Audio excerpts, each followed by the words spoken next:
Hello दोस्तों, स्वागत है आप सबका का आपके अपने एलाइन जी के जीएस पे। मैं हूं अमृत मिश्रा और आज की वीडियो में दोस्तों मैं आप लोगों से चर्चा करने वाला हूं एग्जाम जो आज हुआ था बेल्ट्रॉन का, उससे जुड़ी हुई कुछ बातें मैं आप लोगों के साथ शेयर करना चाहता हूं। चलिए दोस्तों टॉपिक को शुरू करते हैं।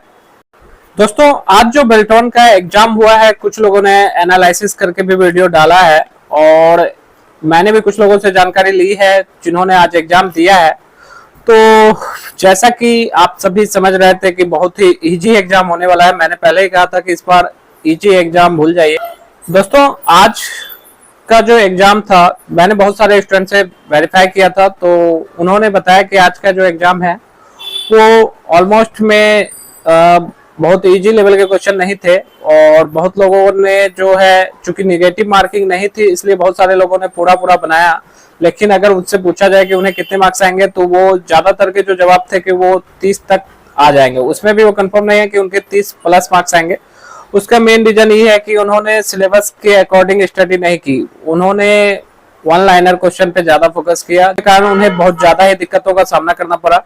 और मैंने पहले कहा था कि क्वेश्चन जो होगा वो घुमावदार होगा। घुमावदार का मतलब ये है दोस्तों कि लैंग्वेज टाइप के क्वेश्चन ज्यादा पूछे जाएंगे। और रिव्यू के अकॉर्डिंग मैं आपको बता दूं कि जो सबसे ज्यादा क्वेश्चन है वो आपके एमएस एक्सेल से है और एमएस वर्ड से है।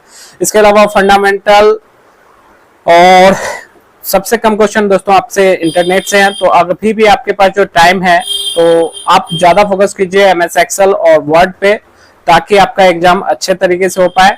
और आपको याद करना होगा दोस्तों कि किस टैब में कौन सा ऑप्शन है। मैं बार बार रिपीट कर रहा हूँ, आपको ये क्वेश्चन आसानी से याद करना होगा सबसे पहले कि कौन से टैब में कौन सा ऑप्शन है। ये अगर आप याद कर लेते हैं, चाहे वो एमएस वर्ड का है चाहे एमएस एक्सेल का है, तो 10-12 क्वेश्चन आपसे इजिली सॉल्व होंगे।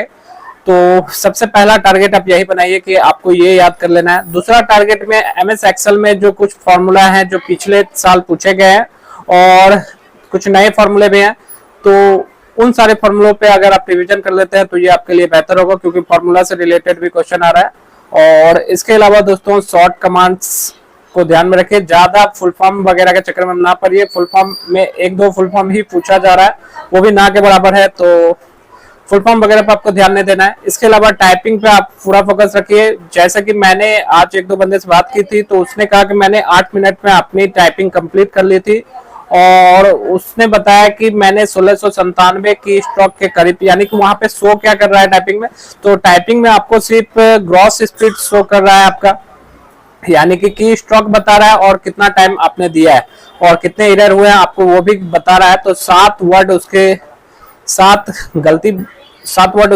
गलत थे। तो की स्ट्रोक से कैसे निकाला जाता है, टाइपिंग कैसे कैलकुलेट होता है, वो मैंने आपको ऑलरेडी बता दिया है। और अगर आपको एग्जाम से रिलेटेड कुछ पूछना हो और किस टैब में और दोस्तों कौन से टैब में कौन सा ऑप्शन है, अगर आपको इसकी पीडीएफ चाहिए तो टेलीग्राम ग्रुप से आप ले सकते हैं, चाहे वो एमएस वर्ड का हो, एमएस एक्सेल का हो, पावर पॉइंट का हो, एक्सेस का हो, सबका मिल जाएगा आपको।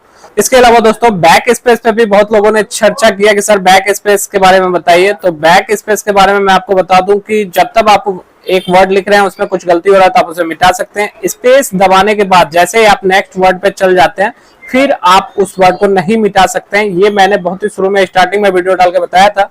फिर कुछ यूट्यूबरों ने बोला कि हमने एग्जाम दिया है और हम पूरे सेंटेंस को मिटा पा रहे हैं, बेल्ट्रॉन की साइट पे ऐसा है, तो उसके अकॉर्डिंग तो अब आपको क्लियर हो गया कि अब अगर वर्ड स्टार्टिंग में ही गलती हो रहा है और आपने स्पेस दबाया है, नेक्स्ट वर्ड नहीं लिखा है, तो आप मिटा सकते हैं। अगर नेक्स्ट वर्ड लिखना आपने स्टार्ट कर दिया है उसके बाद स्पेस दबा दिया तो फिर पीछे जाके आप उस वर्ड को नहीं मिटा पाइएगा। तो इस बात को दिमाग में बैठा ले, गलती जितना कम हो सके उतना कम गलती कीजिएगा।